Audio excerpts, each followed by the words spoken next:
जय श्री हरि दोस्तों। आइए शुरू करते हैं बृहस्पति देव यानी बृहस्पति भगवान की कथा। तो भारतवर्ष में एक प्रतापी और दानी राजा राज करता था। वह नित्य गरीबों और ब्राह्मणों की सहायता करता था। यह बात उसकी रानी को अच्छी नहीं लगती थी। वह ना ही गरीबों को दान देती, ना ही भगवान का पूजन करती और राजा को भी दान देने से मना किया करती थी। एक दिन राजा शिकार खेलने वन में गए हुए थे तो रानी महल में अकेली थी।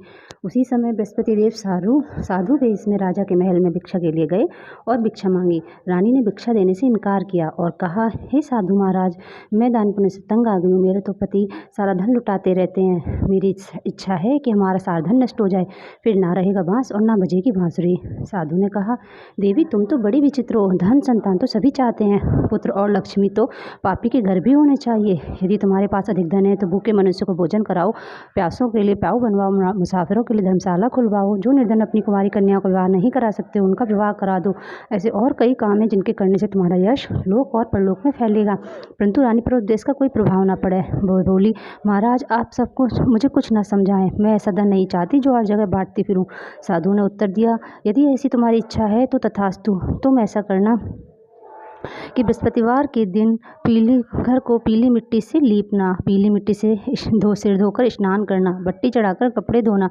ऐसा करने से आपका सारा धन नष्ट हो जाएगा। इतना कहकर वह साधु देवता वहाँ से आलोप हो गए। साधु के अनुसार कई बातों के पूरा करते हुए रानी को केवल 3 बृहस्पतिवार ही बीते थे कि उसका समस्त धन नष्ट हो गया, धन संपत्ति भी नष्ट हो गई। भोजन के लिए भी राजा को परिवार तरसने लगा। तब एक दिन राजा ने रानी से बोला कि रानी तुम यहीं पर रहो, मैं दूसरे देश में जाऊँ, क्योंकि यहाँ पर मुझे सभी मनुष्य जानते हैं, इसलिए मैं कोई छोटा कार्य नहीं कर सकता। ऐसा कहकर राजा प्रदेश चला गया था। देश चोरी परदेश भी बराबर, ऐसा कहकर वह प्रदेश चला गया। वहाँ वह जंगल में लकड़ी काट कर लाता और शहर में बेचता। इस तरह जीवन व्यतीत करने लगा। इधर राजा के घर प्रदेश जाते ही रानी और दासी दुखी रहने लगी। एक बार जब रानी और दासी को 7 दिन बिना भोजन के व्यतीत हो गए तो रानी ने अपनी दासी कहा, हे दासी, पासी के नगर में मेरी बड़ी बहन रहती है, वह बड़ी धनवान है, तू उसके पास जा, वहाँ से कुछ बेजर मांग ला, जिससे कुछ समय के लिए गुजर हो जाएगी। दासी रानी की बहन के पास गई।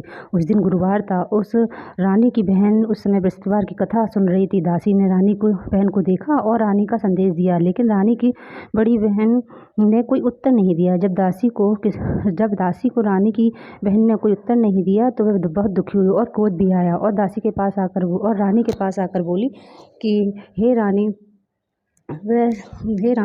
तुम्हारी बहन तो बहुत ही धनी स्त्री है, वह तो छोटे मनुष्य से बात भी नहीं करती। मैंने उनसे आपका संदेश कहा परंतु उन्होंने कोई उत्तर नहीं दिया, मैं वापस चली आई। रानी बोली, इसमें उनका कोई दोष नहीं है। जब बुरे दिन आते हैं तब कोई सहारा नहीं देता है, अच्छे बुरे का पता आपत्ति में ही लगता है। तो इधर उधर रानी ने देखा कि मेरी बहन की दासी आई थी, परंतु मैं उससे कुछ नहीं बोली, तो वह बहुत दुखी हो गई। यह सुन वह पूजन और कथा समाप्त करके प्रसाद पाकर अपने बहन को घर को गई और उसने कहा कि देखो बहन, तुम्हारी दासी गई थी, परंतु मैं उस समय बृहस्पतिवार की व्रत कथा सुन रही थी, इसलिए मैं न बोली, कहो क्या बात है। तो वह रानी बोली कि देखो बहन, मेरे घर तो ऐसे तुमसे कुछ छुपा नहीं है, हमारे घर खाने को अनाज नहीं था। ऐसा कहते हैं कि रानी की आंखें भर आई। उसने दासी समेत पिछले 7 दिनों से भूखे रहने की बात अपनी बहन को विस्तार पूर्वक सुनाई। रानी की बहन बोली कि देखो बहन, चाहे तुम्हारे घर में अनाज रखा हो, अंदर जाकर देखो। लेकिन उसकी बहन ने कहा कि नहीं, ऐसा नहीं है। पर बहन के आग्रह करने पर उसने दासी को अंदर भेजा तो उसे सचमुच अनाज से भरा हुआ एक घड़ा मिल गया। यह देखकर दासी को बड़ी हैरानी हुई। दासी रानी से कहने लगी, हे रानी, जब हमको भोजन नहीं मिलता तो हम व्रत ही करते हैं, इसलिए क्यों ना इनसे व्रत की विधि और कथा पूछ ली जाए ताकि हम भी व्रत कर सकें। तब रानी ने अपनी बहन से पूछा, बृहस्पतिवार के व्रत में कैसे है व्रत और यह व्रत कैसे करना चाहिए। तो उसने कहा कि व्रत में चने की दाल और मुनक्का से विष्णु भगवान का केले की जड़ में पूजन करो और दीपक जलाओ, व्रत कथा करो और पूजन पीला करो, इससे बृहस्पति भगवान प्रसन्न होते हैं। व्रत और पूजन विधि बताकर रानी की बहन अपने घर को लौट आई। 7 दिन के बाद जब गुरुवार आया तो रानी और दासी ने व्रत रखा। गुड़साल में जाकर चना गुड़ आदि बीन लाई। फिर उससे केले की जड़ और विष्णु भगवान का पूजन किया। अब भोजन पीला कहाँ से आए, इस बात को लेकर दोनों बहुत दुखी हुए। चूंकि उन्होंने व्रत रखा था इसलिए बृहस्पति देव उनसे प्रसन्न थे, इसलिए वे एक साधारण व्यक्ति का रूप धारण कर 2 थाल थालों में सुंदर भोजन पीला लेकर आए और दासी को बोले कि ये लो रानी, तो और तुम्हारे लिए भोजन है, तुम दोनों भोजन ग्रहण करना। उसके बाद वे सभी गुरुवार को व्रत और पूजन करने लगी। बृहस्पति भगवान की कृपा से उनके पास फिर से धन और संपत्ति आ गई, परंतु रानी फिर से पहले की तरह आलस करने लगी। तब दासी बोली, चलो देखो रानी, तुम पहले इस प्रकार आलस करती तो मैं धन रखने में कष्ट होता था, इस कार्य से भी धन नष्ट हो गया था। अब तुम फिर से भोजन मिला है, फिर से हमें धन मिला है बृहस्पति भगवान की कृपा से, तो अब फिर तुम्हें आलस होता है। रानी को समझाते हुए दासी कहती है कि बड़ी मुश्किलों के बाद हमने यह धन पाया, इसलिए हमें दान पुण्य करना चाहिए, भूखे मनुष्य को भोजन दो और धन को शुभ धर्म कर्मों में खर्च करना चाहिए, जिससे तुम्हारे कुल का यश बढ़ेगा और स्वर्ग की प्राप्ति होगी और पितृ भी प्रसन्न होंगे। दासी की बात मानकर रानी अपना धन शुभ कार्यों में खर्च करने लगी, जिससे पूरे नगर में उसका यश फैलने लगा। और एक दिन राजा दुखी होकर राजा में एक पेड़ के नीचे आसन जमाकर बैठ गया। वह अपनी दशा को याद करके व्याकुल होने लगा। बृहस्पतिवार का दिन था। एकाएक उसने देखा कि निर्जन वन में एक साधु प्रकट हुए। वह साधु वेश में स्वयं बृहस्पति देवता थे। लकड़हारे के सामने आकर बोले, हे लकड़हारे, इस सुनसान जंगल में तुम चिंतामग्न क्यों बैठे हो? लकड़हारे ने दोनों हाथ जोड़कर प्रणाम किया और उत्तर दिया, महात्मा जी, आप सब कुछ जानने वाले हैं, मैं क्या कहूँ? यह कहकर रोने लगा और साधु को अपनी आत्मकथा सुनाई। महात्मा जी ने कहा, तुम्हारी स्त्री ने बृहस्पतिवार के दिन बृहस्पति भगवान का अपराध किया था, जिसके कारण रुष्ट होकर तुम्हारी दशा कर दी। अब तुम चिंता को दूर करके मेरे कहने पर चलो तो तुम्हारे सब कष्ट दूर हो जाएंगे और भगवान पहले से भी अधिक संपत्ति देंगे। तुम बृहस्पतिवार के दिन कथा किया करो, 2 पैसे के चने लाकर उनका प्रसाद बनाओ और शुद्ध जल से लोटे में शक्कर मिलाकर अमृत तैयार करो। कथा के पश्चात अपने सारे परिवार और सुनने वाले प्रेमियों में अमृत और प्रसाद बांटकर आप भी ग्रहण करो। लाकर उसका प्रसाद बनाओ और शुद्ध जल से लोटे में शक्कर मिलाकर अमृत तैयार करो। कथा के पश्चात अपने सारे परिवार और सुनने वाले प्रेमियों में अमृत और प्रसाद बांटकर आप भी ग्रहण करो। ऐसा करने से भगवान तुम्हारी सब मनोकामनाएं पूरी करेंगे। साधु के ऐसे वचन सुनकर लकड़हारा बोला, हे प्रभु, मुझे लकड़ी बेचकर इतना पैसा नहीं मिलता जिससे भोजन के उपरांत कुछ बचा सकूँ। मैंने रात्रि में अपनी स्त्री को व्याकुल देखा है, मेरे पास कुछ भी नहीं है जिससे उसकी खबर मंगा सकूँ। फिर कौन सी कहानी कहूँ, यह बात मुझे मालूम नहीं है। साधु ने कहा, हे लकड़हारे, तुम किसी भी बात की चिंता मत करो। बृहस्पति के दिन तुम रोजाना की तरह लकड़ियाँ लेकर नगर को जाओ, तुमको रोज से दुगना धन प्राप्त हो जाएगा, जिससे भले भांति भोजन कर लोगे और बृहस्पति की पूजा का सामान भी आ जाएगा। इतनी कथा कहकर साधु अंतर ध्यान हो गए। धीरे धीरे समय व्यतीत होने पर फिर बृहस्पतिवार का दिन आया और वह लकड़हारा जंगल से लकड़ी काटकर किसी शहर में बेचने गया। उसे उस दिन और दिनों से अधिक पैसा मिला। राजा ने चना गुड़ आदि लाकर गुरुवार का व्रत किया। उस दिन से उसके सभी कलेश दूर हुए, परंतु जब दोबारा गुरुवार का दिन आया तो वह बृहस्पतिवार का व्रत करना भूल गया। इस कारण बृहस्पति भगवान नाराज हो गए। उस दिन उस नगर के राजा ने विशाल याग का आयोजन किया और नगर में घोषणा करवा दी कि कोई भी मनुष्य अपने घर में भोजन न बनाए, न आग जलाए। समझ जनता मेरा भोजन करने आए, इस आज्ञा को जो न मानेगा उसके लिए फांसी की सजा दी जाएगी। इस तरह इसकी घोषणा संपूर्ण नगर में करवा दी गई। लेकिन वह कुछ देर से पहुंचा, इसलिए राजा उसको साथ अपने घर ले गए और ले जाकर भोजन करा रहे थे कि रानी की दृष्टि उस खूंटी पर पड़ी जिस पर उसका हार लटका हुआ था। वह वहां दिखाई न दिया। रानी ने निश्चय किया कि अवश्य ही मेरा हार इस मनुष्य ने चुरा लिया है। उसी समय सिपाही को बुलवाकर उसको जेल खाने में डलवा दिया। और जब लकड़हारा जेल खाने में पड़ गया तो बद दुखी होकर विचार करने लगा कि न जाने कौन से पूर्व जन्म के कर्म से मेरे दुख प्राप्त हुआ है, और उसी साधु को याद करने लगा जो कि जंगल में मिला था।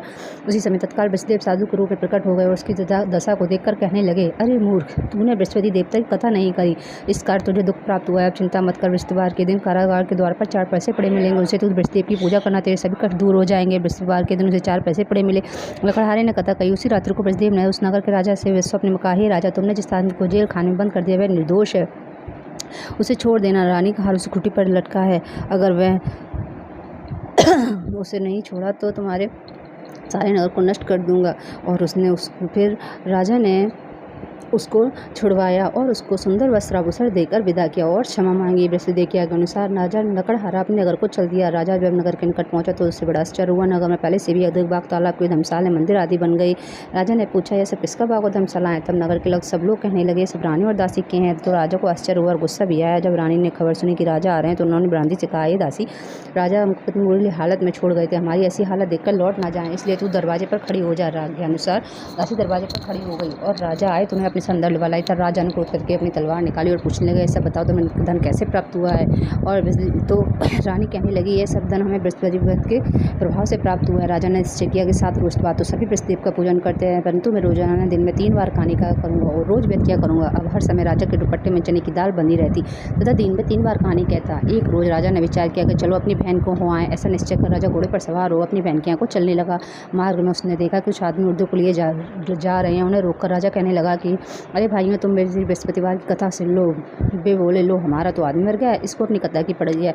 परंतु कुछ आदमी बोले, अच्छा कहा हम तुम्हारी कथा भी सुनेंगे। राजा ने दाल निकाली, जब कथा आधी उड़ती को मृदा हिलने लग गया और जब कथा समाप्त हो गई तो राम राम करके मनुष्य उठकर खड़ा हो गया। आगे मार्ग में उसे किसान को खेत में हल चलाता मिला। राजा ने उसे देखा और उससे बोला, अरे भैया तुम मेरी कथा सुन लो, बृहस्पतिवार की कथा सुन लो। किसान बोला, जब तक मैं तेरी कथा सुनूंगा तब तक 4 रैया जोत लूंगा, जा अपनी कथा किसी और को जाकर सुनाना। इस तरह राजा आगे चलने लगा। राजा के अटते ही बैल पछाड़ खाकर गिर गए और उसके किसान के पेट में बड़ी होकर दर्द होने लगा। उस समय उसकी माँ रोटी लेकर आई थी। उसने जब यह देखा तो पुत्र सब हाल पूछा और बुढ़िया ने और सभी उसके बेटे ने सभी हाल बुढ़िया से कहा। तो वह बुढ़िया दौड़ी दौड़ी घुड़सवार के पास गई और उससे बोली कि मैं तेरी कथा सुनूंगी, तू अपनी कथा मेरे खेत पर चलकर कहना। राजा ने बुढ़िया खेत पर जाकर कथा कही। उसको सुनते ही उसके बैल उठ खड़े हुए और किसान के पेट का दर्द भी बंद हो गया। राजा अपनी बहन के घर पहुंचा। राजा ने भाई की खूब मेहमानी की। दूसरे रोज प्रातःकाल जगा तो वह देखने लगा कि सब लोग भोजन कर रहे हैं। राजा ने अपनी बहन से कहा, ऐसा कोई मनुष्य है जिसने भोजन ना किया हो, मेरी बृहस्पतिवार की कथा सुन ले। बहन बोली, है भैया यह देश ऐसे ही है, पहले लोग यहाँ भोजन करते हैं, बाद में अन्न काम करते हैं, अगर कोई पड़ोस में हो तो देखा हूँ। ऐसा कहकर देखने चली गई, परंतु उसे ऐसा कोई व्यक्ति नहीं मिला जिसने भोजन न किया हो। अतः वह पता लगाते लगाते कुमार के घर गई जिसका लड़का बीमार था। उसे मालूम है उसके यहाँ 3 दिन से किसी ने भोजन नहीं किया है। रानी ने अपनी भाई कथा सुनने के लिए कुमार से कहा तो वह तैयार हो गया। राजा ने जाकर बृहस्पतिवार की कथा कही, जिसको सुनकर उसका लड़का ठीक हो गया। अब तो राजा की प्रशंसा होने लगी। एक रोज राजा ने अपनी बहन से कहा, हे बहन अपने घर को जाएंगे, तुम भी तैयार हो जाओ। राजा की बहन ने अपनी सास से कहा।